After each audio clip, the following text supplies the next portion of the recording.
Attorney General, Here. Commissioner. Here. Pledge allegiance. Drew. I Pledge allegiance to the flag of the United States of America and to the republic for which it stands, one nation, under God, indivisible, with liberty and justice for all.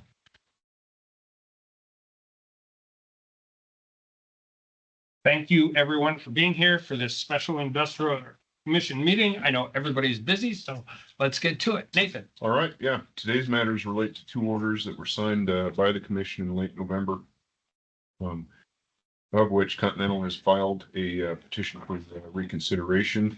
Those orders are on the agenda. Mark has the details on that. The case that occurred was a contested case with orders that were signed by the commission in November.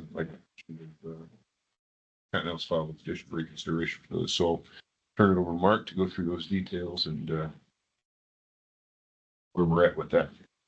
And before Mark starts, I'll just point out that the map that Mark is going to refer to is the first map behind tab 2. That's why. Yeah, there's A and B on the petition, but they're the same case. Yeah, one was the order number 35034, which approved the Phoenix spacing order. Then the other was 34860, which denied the Continental spacing order. Well, as Nathan said, what we have before you is order to consider Continental's petition for reconsideration. As Nathan said back in order signed, Continental's request to establish two stand-up 2560s, as you see on the map up there. The north 6, 7, 18, and 19, and the south 30, 31, 6, and 7. The case alternative in conjunction with that, they were combined for hearing purposes with the but Phoenix for increased density on section 6 and 7 to the south. Continental filed a petition for reconsideration on December 10th. They made separate arguments in their petition. A couple of the main ones were that Phoenix provided false economics regarding its proposed horizontal wells. There was another issue with some federal acreage and a unitization agreement that had been signed. That designated Continental as operator of that south space unit consisting of 6 and 7. The economics that were presented at the hearing were factored in the decision that was made, denied Continental's application and then grant Phoenix's application. In Continental's petition reconsideration, they point out that after the hearing, AFEs were sent out for the proposed Phoenix wells. At the hearing, Phoenix had indicated the wells cost $6.3 million to drill and complete. And the AFEs that were sent out after the hearing were approximately $8.4 million, which is roughly a 33% increase in the well costs. Phoenix filed an objection to Continental's reconsideration. He also sent out subsequent invitations to participate in Continental at roughly $7 million per well, which is still an approximately 11% increase in what was presented at the hearing. Continental filed a reply brief in support of its petition consideration on December 9th. And one of the things they mentioned in that was the suggestion for an alternate relief that the commission set up a hearing date to form true costs of wells, determine the relevant economics between Continental's and Phoenix proposals. I would like to point out there was a permit to drill in that south 1280 for Phoenix. Suspended that permit pending the outcome of the original hearings and remains suspended during this reconsideration period. We have an order for you requesting that you grant Continental's petition reconsideration, resolve the previous orders, and set these matters for future hearing, and reissue final orders again based on the complete record. And the date of that rehearing would be on February 27th, 2026, or some other date deemed appropriate by the commission. Question. So move. Oh, we can do it during discussion. Second. When was the hearing? The original hearing? Yeah. November 20. No, that was when we signed the order. It was in October. Okay. And the AFE went out. The FE went out, Corning Continental went out 3 days after that hearing. So before the decision was entered in the case. So they had a $2 million increase from what they testified for at the hearing 3 days later. Correct. Sure. That's a lot. It's a lot. Yeah. And 1/3 is quite a bit. Yeah. And we're getting a lot of these with the longer laterals and all of this, right? Like economics plays a huge factor in how you guys make your determinations. Right. Because everybody does it a little differently. Spacing units are different, how we deal with all of that. So when economics plays as much of a role in how you drill or how you approve or deny spacing units, a $2 million increase 3 days later is significant. Very significant. Okay. Anybody else have any questions? I'd ask about the federal thing, but I don't think it matters. Roll call. So just to clarify, this is a vote on a motion and a second to approve a petition for reconsideration for order 35034 in case 32279 and order 34860 in case 32171. Which would withdraw the previous. Yes. Commissioner, Yes. Attorney General. Yes. Governor. Yes.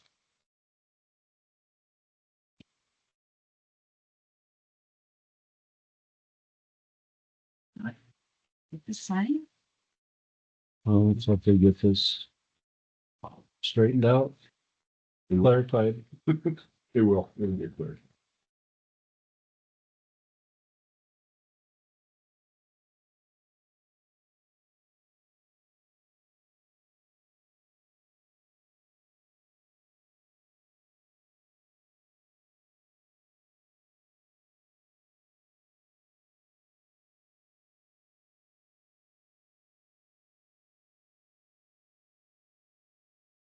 You have anything else?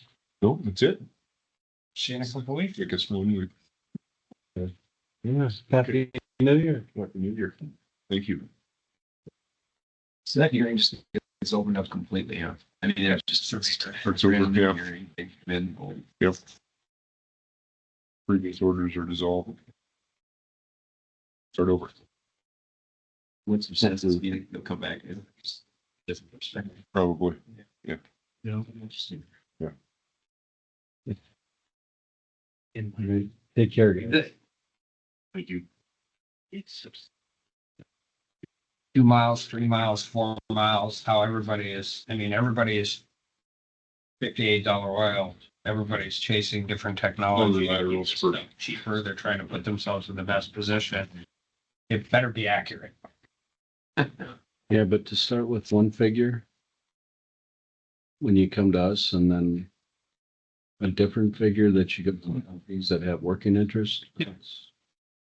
In such a short time frame. Yeah. Typically, things can change. Price of goods and services, but not. Seems a little disingenuous. Yeah.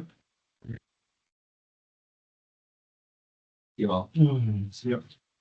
We're gonna approve our December 17th minutes? So you guys like So to moved. get together, get set of minutes approved. Second, Discuss it. Roll call. Commissioner, Yes. Attorney General.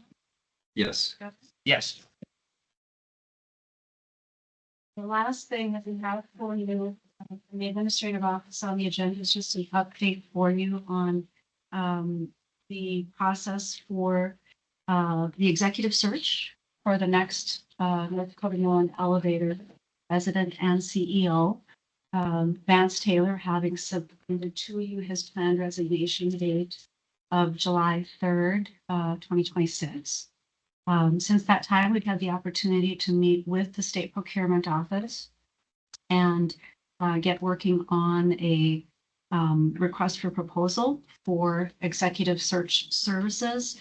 What we are seeking in those services is a search firm with proven experience recruiting president and CEO level executives in the agriculture manufacturing sector, including milling, baking, pasta production, and related commodities trading. So we are really looking for a highly specialized search firm with that type of experience for critically important role at the North Dakota State Mill and Elevator.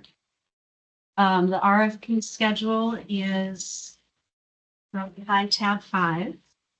You'll see an excerpt on the first page of my memo. You'll see an excerpt from the RFP that details out the key deadlines and dates for the RFP process. And we hope to have a final contract in place with an executive search firm by February 27th this year.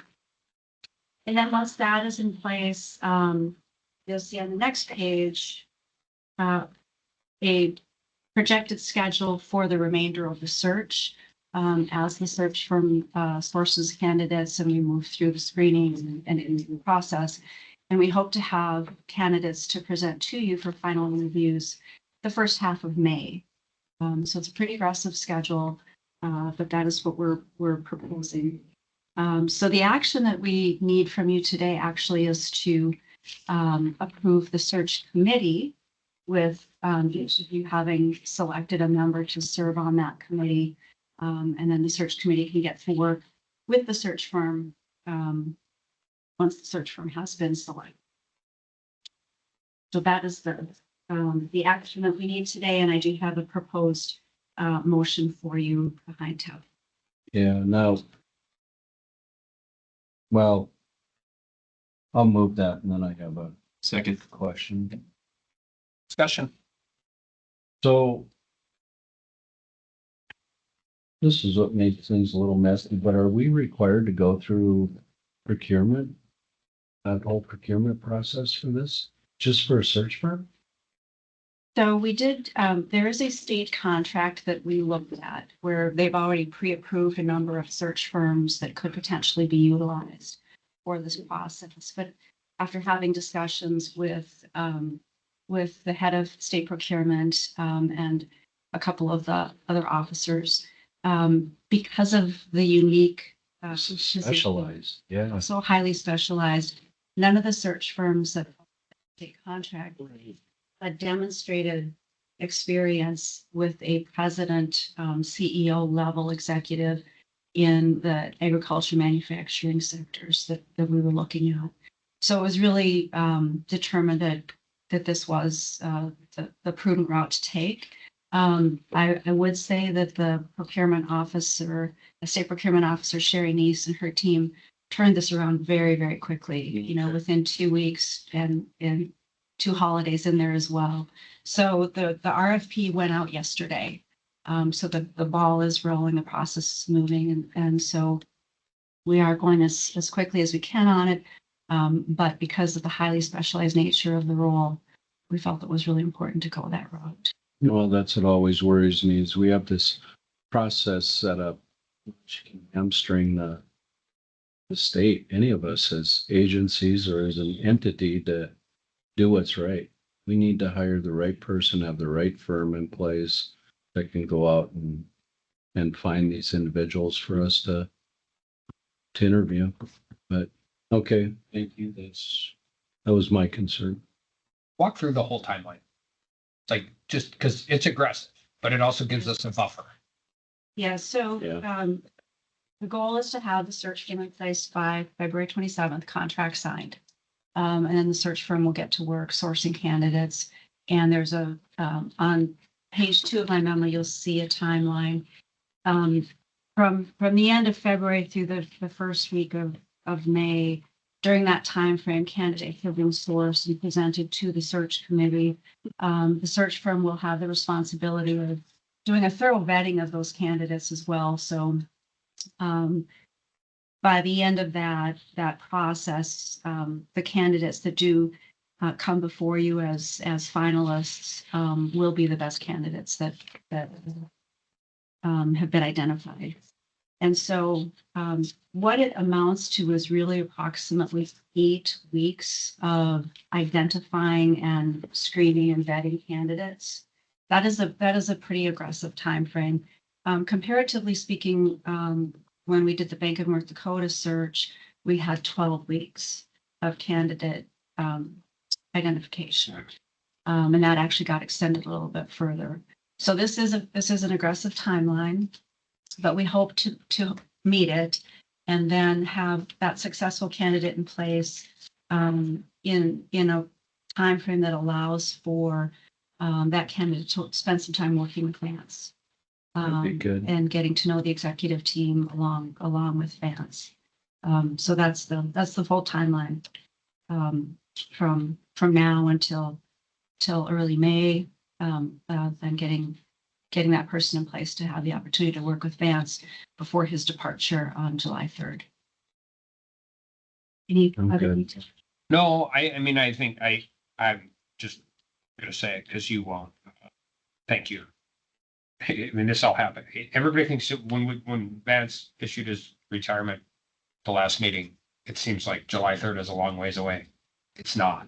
And this did all get turned around, and we had talked about, our list and all of that. This doesn't happen without your team getting this done over, and thanks to procurement too, and working through the holidays. But this is turned around really fast, and it puts us in a position where we have a legit. The bank had 100 applicants. Over 100 applicants. Assuming this is I don't know that for sure, but this is a little more specific. And I'm hopeful. I mean, I hope we get lots of really great applicants, but I don't know if we'll have to sort through as many applications as we can. So that should be helpful. I agree. And I 100% agree with Karen. When you're hiring this position, you want to make sure that the firm you have looking for this person knows what they're looking for. Understands the skill set and yeah, there's a lot to this. It's just very focused. A lot of competition for state-owned mills. I said, Anything else? Roll call. Commissioner, yes. Attorney General. Yes. Governor. Yes.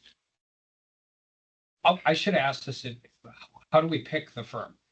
Do we pick? Do we have to approve that, or does the search committee? So the RFP has a particular technical scoring and cost scoring component to Yeah. it. The procurement office and myself will go through that scoring process, present the scores to the search committee that you have just appointed. And then the search firm will be selected in that fashion. Okay. Perfect.